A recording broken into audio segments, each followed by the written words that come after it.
welcome to the MHC December 2016 player update. This is John Val 92.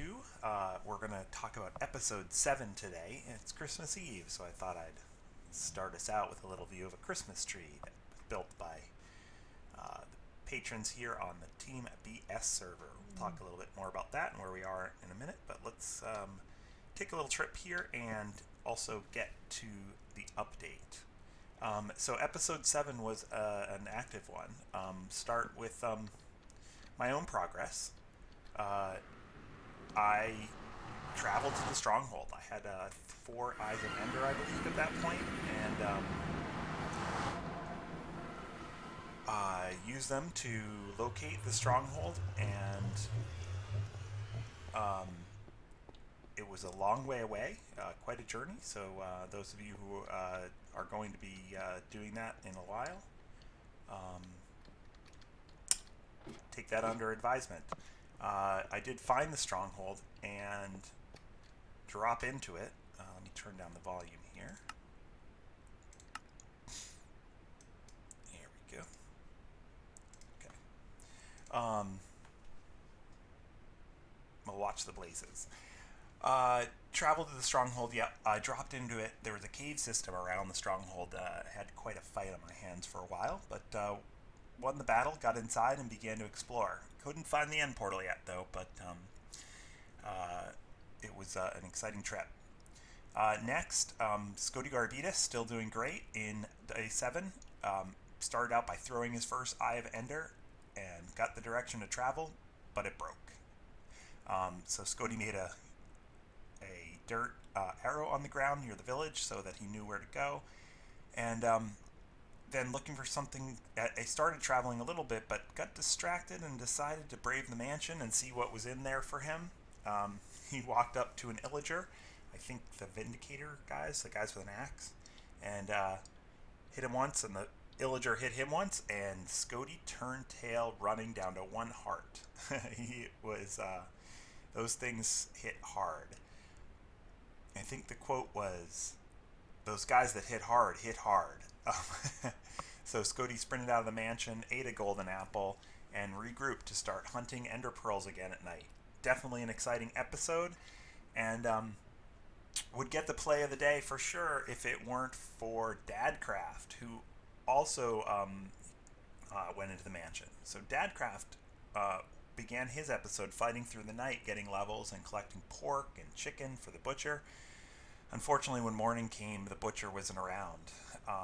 He had lots of leather workers, but he couldn't find the butcher, or the butcher isn't there anymore. He made an enchantment table and 8 bookshelves, but needed more, so he, like Scotty, decided to go into the mansion. He was a little more suspect of what was going to happen in the mansion and kind of peeked through the windows, and it was able to avoid all the bad guys, get in, find a room at the back of the mansion with some bookcases in it, grab some books. I think he grabbed about 6 or 7 bookcases worth of books and got out. He set up his enchantment table, and we'll see how he does in the next episode. Basket used his makeshift blaze trap to get 9 blaze rods, and it came that wasn't too much trouble. But he had a lot of trouble when he was trying to leave.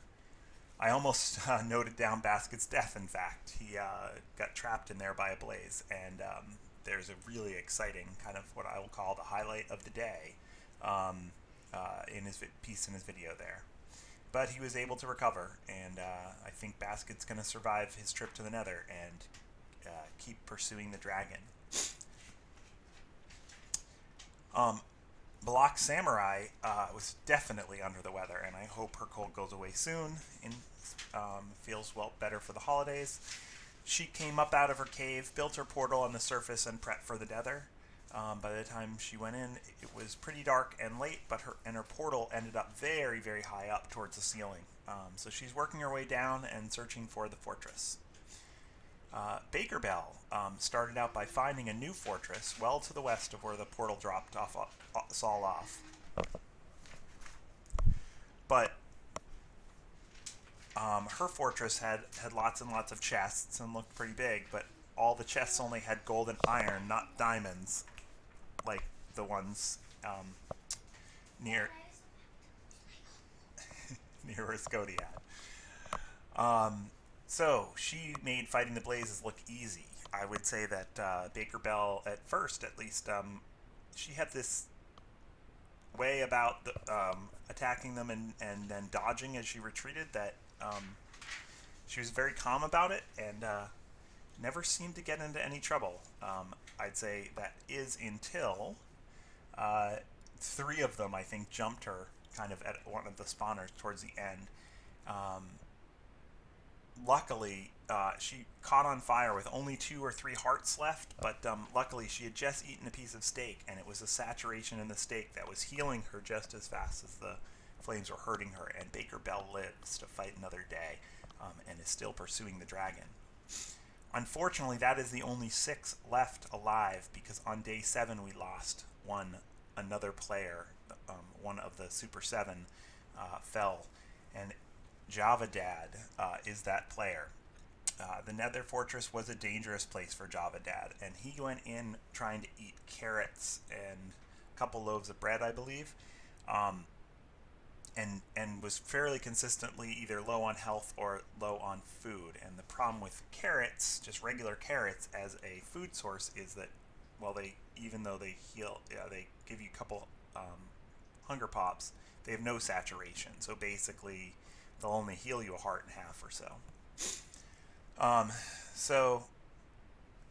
Eventually he was still trying to get his blaze rods and doing that by eating carrots, and eventually was set on fire with only a couple of hearts left and no saturation, and Java Dad burnt to a crisp. So we are 6. Luckily the stronghold's been located, and we'll have a chance against this dragon. So where am I? I'm here on the Team BS server. Scody and Basket have set up a server for their patrons, and what I'm showing off here is a blaze spawner, and actually you're seeing the new cram roll there, where the guys were dying because they were crammed into a small space. This blaze spawner, I believe, I at least learned about the mechanics of it on a video by a guy named MC. That's GNEMBOB, and it's really cool. It uses the AI of the blazes, so they spawn in this 9x9 glass case here, and they can't see any player, although we are in the area. And once if a mob has nothing to do, eventually when it starts to move, as this one just did, it picks a solid block within 17 blocks of itself in X or Z, or I think it's 9 blocks up and down, and moves towards that block. So as what you can see I did is I cleared out all this. I shouldn't say I built this with JJ Bonsic, who's an awesome member here at Team BS, and this is a very new server, about a week old. But JJ and I worked on this, and we dug out this huge hole, and actually even we got a bigger hole and filled some of the walls in the right places because there were gaps and other things. Yeah, so we did that, and then you just build the glass case and build back up the blocks in the corner here that are 17 blocks away. And so these blocks are the ones that they path to here. And they pick a block and they go to it.